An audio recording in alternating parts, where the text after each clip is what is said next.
ದೇವರ ಪೂಜೆ ಮಾಡಿ ಅವರ ಆಶೀರ್ವಾದ ಪಡೆದುಕೊಂಡು ನಾವಿಲ್ಲಿಗೆ ಬರ್ತೀವಿ ಸ್ವಾಮಿ. ಪಾರ್ವತಿ, ದೇವರಲ್ಲಿ ಎಷ್ಟೊಂದು ಭಯ ಭಕ್ತಿ. ನಿನ್ನ ಭಕ್ತಿ ಭಾವಕ್ಕೆ ಮೆಚ್ಚದೇ ಇರುವನೇ ಅನಿಸುತ್ತದೆ.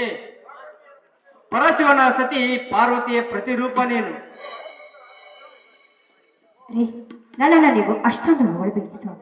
ಸರ್ವ ಸಿರಿ ಸಂಪತ್ತನ್ನು ದೊರಕಿಸಿಕೊಟ್ಟು ನಮಗೆ ಅಷ್ಟೊಂದು ಕಷ್ಟ ಸುಖವನ್ನ ಕೊಡ್ತಾ ಇರುವ ಆ ತಾಯಿಗೆ ಯಾವತ್ತೂ ನನ್ನನ್ನು ಹೋಲಿಸಿ ನೀವು ಮಾತಾಡಬೇಡಿ ಸ್ವಾಮಿ. ಹಿಂದೆ ಹಿರಣ್ಯ ಕಶ್ಯಪು ತನಗೆ ತಪಸ್ಸನ್ನ ಮಾಡಿ ತನಗೆ ಮರಣ ಬಾರದಂತೆ ವರವನ್ನ ಪಡೆದುಕೊಂಡ. ಆಮೇಲೆ ಏನಾಯ್ತು ಹೇಳಿ ಸ್ವಾಮಿ? ಆಮೇಲೆ ಏನಾಯ್ತು ಹೇಳಿ? ದೇವರೇ ಆ ನರಸಿಂಹನ ಅವತಾರವನ್ನು ತಾಳಿ ಹಿರಣ್ಯ ಕಶ್ಯಪಿನ ಹೊಟ್ಟೆಯನ್ನು ತೀಳಿ ಆಮೇಲೆ ಹೂಮಾಲಿಯಾಗಿ ಹಾಕಿಕೊಳ್ಳಿಲ್ವೇ ಅವನು? ಇದೇನು ಪಾರ್ವತಿ, ಎಷ್ಟೊಂದು ವಿಷಯವನ್ನು ತಿಳಿದುಕೊಂಡಿರುವೆ ನೀನು. ನನಗೇ ಗೊತ್ತಿರಲಿಲ್ಲ. ಒಂದು ಮನೆ ಬೆಳೆಯಬೇಕೆಂದರೆ ಒಂದು ಮನೆ ಎಷ್ಟೇ ಸುಂದರವಾಗಿ ಕಟ್ಟಿಸಿದರೂ ಅದರ ಅಂದ ಚಂದ ಬೆಳಗೋದು ಒಂದು ಹೆಣ್ಣಿನಿಂದಲೇ. ಆ ಮನೆ ಹಾಳಾಗುವುದು ಕೂಡ ಒಂದು ಹೆಣ್ಣಿನಿಂದಲೇ. ಈ ತಳಕು ಬೆಳಕಿನ ಸಂಸಾರದಲ್ಲಿ ಸಾಮರಸ್ಯವಿಲ್ಲದೆ ಎಷ್ಟೋ ಸಂಸಾರಗಳು ಬಿರುಕು ಮೂಡಿ ಕೋಟು ಮೆಟ್ಟಿಲು ಹತ್ತಿವೆ. ಹೀಗಾದರೆ ಹೇಗೆ ಪಾರ್ವತಿ? ಯಾಕೆ ಅಷ್ಟೊಂದು ನಿರಾಶೆ ಆಗಿ ಮಾತಾಡ್ತಿದ್ದೀರಾ? ಏನಾಯ್ತು ನಿಮ್ಗೆ? ಬರೀ ನಮ್ಮದೇ ವಿಷಯವಲ್ಲ ಪಾರ್ವತಿ, ಈಗ ನಡೆಯುತ್ತಿರುವ ಸಮಾಜದ ವಿಷಯ.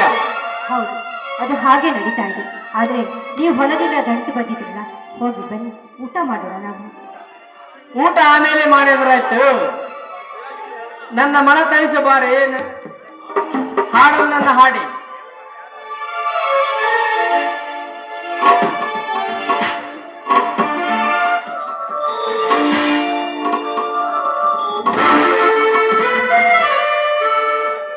ಸಂಗಾತಿಯೇ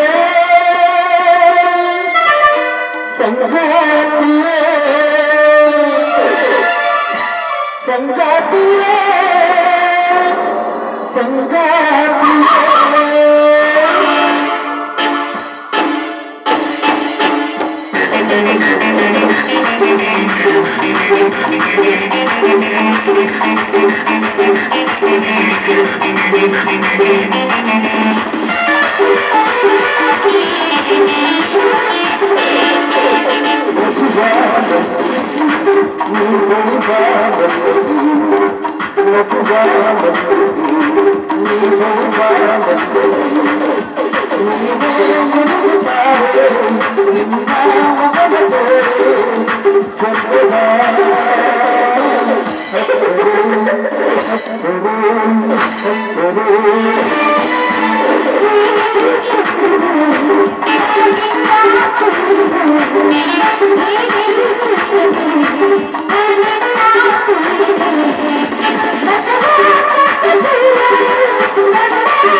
ಅತ್ತಿಗೆ ಮೈದನ ಬಾರಪ್ಪ. ಅಂದ ಹಾಗೆ ಇವತ್ತು ನಿಮ್ಮ ಆಫೀಸಿಗೆ ರಜೆ ಇದೆಯೇನಪ್ಪ? ಇಲ್ಲ ಅತ್ತಿಗೆ. ಯಾಕೋ ಅಕ್ಕ ಮೌನವಾಗಿದ್ದೀಯಾ?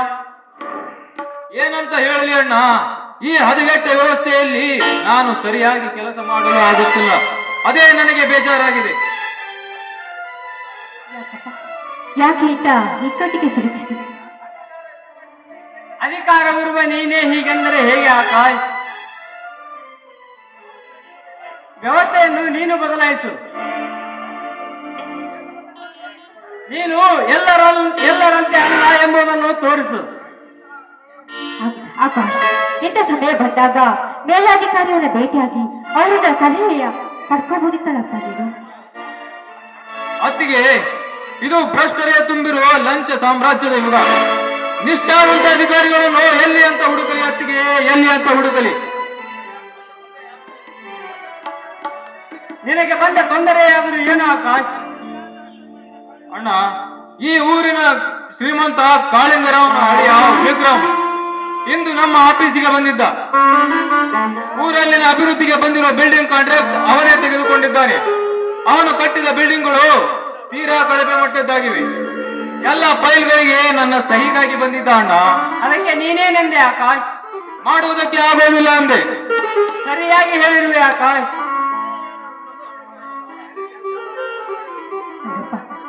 ಎದ್ದ ಕಷ್ಟಕ್ಕೆ ಸಿಲುಕಿದ್ದೀನಿ. ಅವಳು ಶ್ರೀಮಂತರು, ನಾನು ಅವ್ರನ್ನ ಎದುರು ಹಾಕೊಂಡ್ರೆ ತುಂಬಾ ಕಷ್ಟ ಆಗುತ್ತಪ್ಪ. ನನ್ಗೆ ಯಾಕೋ ತುಂಬಾ ಭಯ ಆಗ್ತಾ ಇದೆ, ತುಂಬಾ ಭಯ ಆಗ್ತಾ ಇದೆ.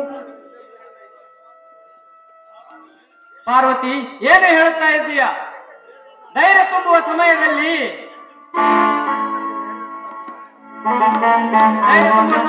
ಅವನನ್ನು ಭಯಪಡಿಸಬೇಡ. ಆಯ್ತಣ್ಣ, ನಿನ್ನ ಮಾತಿನಂತೆ ನಡೆದುಕೊಳ್ಳುತ್ತೇನೆ.